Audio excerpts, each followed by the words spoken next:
To end HIV and reduce harmful substance use in our communities over the long term will require a concentrated effort to address the health needs of the millions of people who are incarcerated worldwide and the many more who cycle in and out of jails and prisons every year.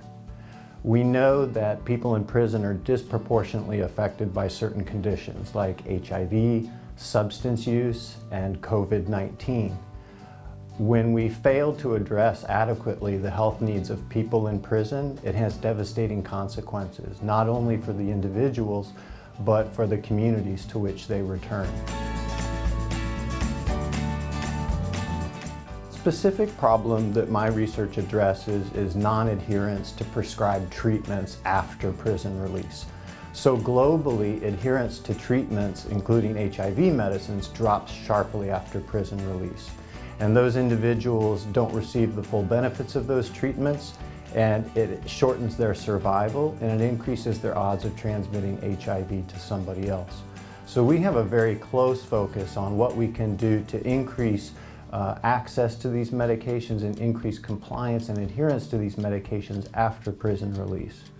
We did research 5 years ago showing that the mortality rates among HIV-positive prisoners after they got out of prison were extraordinarily high, much higher than they are anywhere else in the world. And so that seemed like an important place for us to begin working to address the health and survival needs of people who are leaving prison. My research takes interventions that have been shown to be safe and effective in community settings and adapts or repurposes those interventions for the life situation of people in prison or people who are getting out of prison. So for example, we know from systematic reviews that home visits by nurses are extremely effective at managing HIV in an outpatient setting. But the use of home visits to connect people leaving prison with HIV services is new.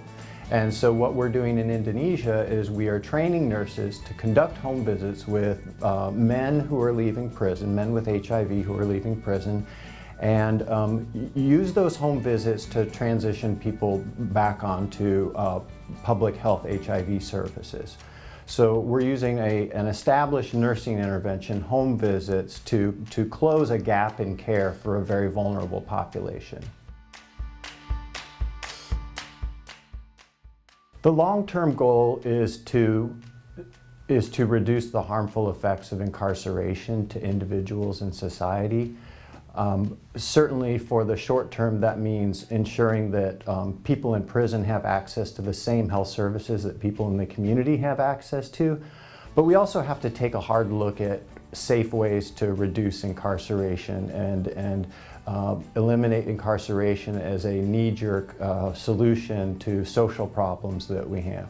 And what we're finding is people with substance use disorders can be managed safely outside of the criminal justice system, and that their recovery is often quicker, and we see lower rates of relapse among people who are participating in voluntary drug treatment programs as opposed to compulsory drug treatment programs, which exist in many parts of the world still today. What I've experienced at UIC has been freedom to explore and investigate things that are meaningful and important to me, and that I've always had the support of the people around me to pursue things that I thought were important and intellectually stimulating, and that has kept me at UIC for as long as I've been here.